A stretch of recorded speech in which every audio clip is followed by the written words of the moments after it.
Selamat datang di channel saya Jurnal Dedi. Untuk yang pertama kali bergabung dengan channel saya, tidak ada salahnya teman-teman untuk like, komen, dan subscribe di akhir video ini.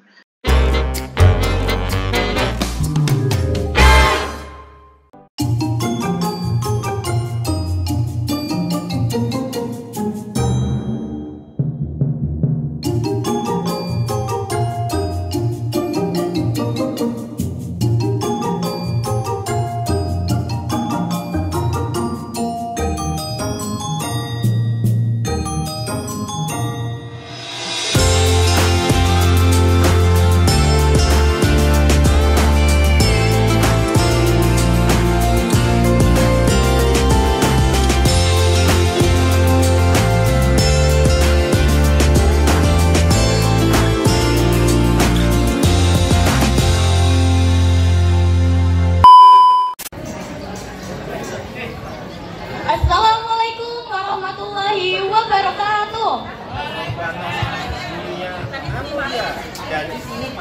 Yang terhormat PLT Kepala Sekolah SMK Negeri 11 Samarinda, yang saya hormati Dewan Juri Lomba Pidato pada hari ini, dan yang saya hormati Bapak Ibu Guru serta hadirin yang berbahagia. Pertama-tama, marilah kita panjatkan puji syukur kehadirat Tuhan Yang Maha Esa, karena atas rahmat dan karunia-Nya kita dapat berkumpul di sini dalam keadaan sehat walafiat.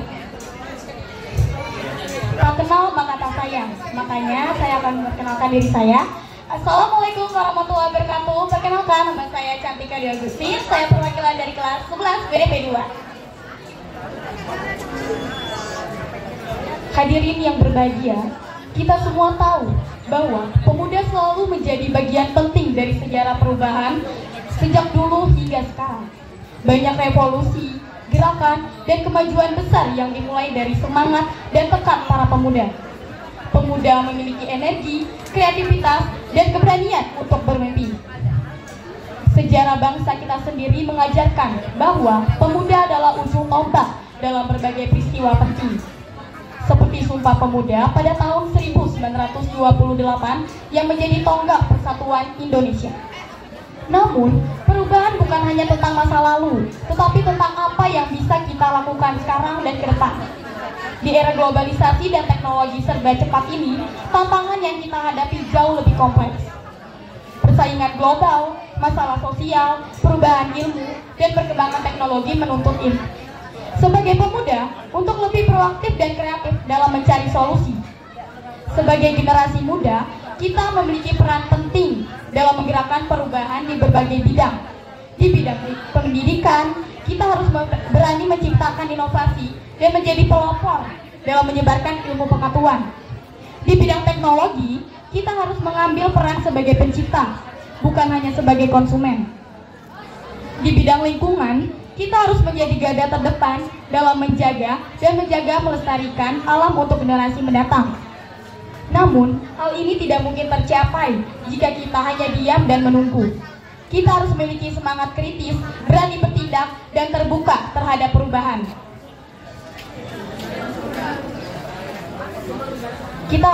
Kita harus aktif mencari peluang, berkolaborasi, dan mengembangkan potensi diri. Perubahan tidak terjadi dengan sendirinya. Ia membutuhkan upaya dan keberanian, dan kita semua pemuda bangsa. Hadirin yang berbahagia, masa depan ada di tangan kita. Apa yang kita lakukan hari ini akan menentukan bagaimana dunia ini esok hari. Kita tidak boleh takut gagal, karena setiap kegagalan adalah pelajaran menuju keberhasilan.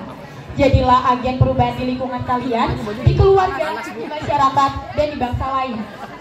Kesimpulannya, dengan semangat yang kita miliki, mari kita sama-sama membawa perubahan positif bagi bangsa dan dunia. Kita adalah penggerak perubahan, dan perubahan itu dimulai dari diri kita, dari langkah kecil yang kita ambil hari ini. Akhir kata, saya ingin mengajak kita semua untuk berinovasi, berkarya, dan berjuang demi masa depan yang lebih baik. Jangan pernah meremehkan kekuatan pemuda, karena di tangan kitalah masa depan bangsa ini berada. Padi habis, tinggal jerami. Bakar dulu hingga bersih. Cukup di sini pidato dari saya. Wassalamualaikum warahmatullahi wabarakatuh. Selamat pagi, salam Swastiastu, Namo Buddhaya, salam kebajikan. Yang terhormat PLT Kepala SMK Negeri 9 Samarinda, yang saya hormati Bapak, Ibu Guru, dan staf TU yang hadir, yang saya hormati para Dewan Juri dan seluruh peserta lomba. Alhamdulillahirrahmanirrahim, syukur kita atas nikmat yang diberikan Allah Subhanahu wa Ta'ala. Dan salawat serta salam kepada junjungan Nabi besar Muhammad Sallallahu Alaihi Wasallam. Sebelum memasuki tema, mohon maaf sebelumnya. Perkenalkan, nama saya Muhammad Saryansa. Saya berasal dari kelas 11 ATPH.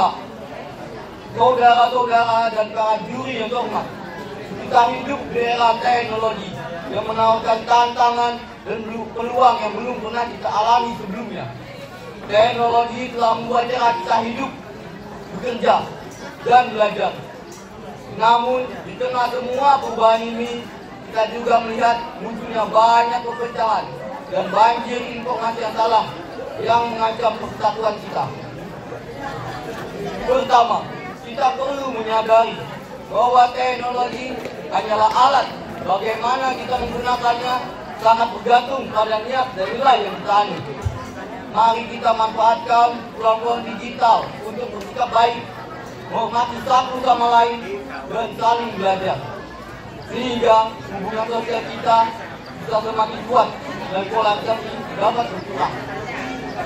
Kedua, penting untuk menciptakan komunikasi yang positif. Mari kita buka ruang untuk dialog, mendengarkan berbagai pandangan, dan mencari persamaan di antara kita. Di tengah lautan informasi yang ada, kita perlu kemampuan berpikir kritis yang lebih dari sebelumnya. Kita harus mampu mengenali informasi yang benar dan tidak terjebak dalam hoax yang hanya akan memecah belah bangsa. Ketiga, kita harus mendorong kolaborasi antar generasi. Kaum muda yang menguasai teknologi dapat belajar dari pengalaman generasi yang lebih tua. Sementara generasi tua bisa mendapat inspirasi dari energi dan inovasi kaum muda. Kerjasama ini sangat penting. Terakhir, kita perlu menciptakan ruang digital yang aman dan inklusif.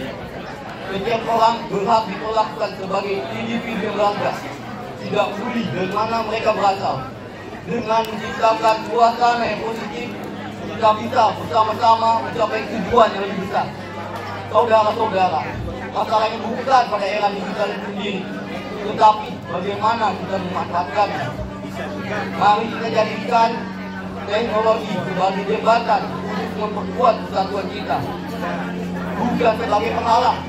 Dengan saling menghormati dan bekerja sama, kita bisa membangun masa depan yang lebih baik. Kesimpulan yang dapat kita ambil adalah, meskipun era digital membawa tantangan, berupa perpecahan, dan disinformasi, kita bisa menjadikan persatuan sebagai kekuatan kita. Jika kita menggunakan teknologi dengan bijak, membangun dialog positif, bekerjasama lintas generasi, dan menciptakan ruang digital yang aman, teknologi bisa menjadi alat yang menghubungkan kita. Mari kita bersatu membangun masa depan yang lebih baik berdasarkan kerjasama dan saling menghormati. Demikianlah pidato yang dapat saya sampaikan. Saya berharap agar pidato ini dapat dipahami dan dapat diterapkan dalam hidup sehari-hari oleh seluruh hadirin yang hadir di tempat ini. Saya Muhammad Saryansa undur diri. Jika ada kesalahan, mohon koreksinya agar lebih baik lagi ke depannya. Mohon maaf lagi jika ada kata-kata yang kurang berkenan di hati. Sekian dari saya. Terima kasih. Wassalamualaikum warahmatullahi wabarakatuh.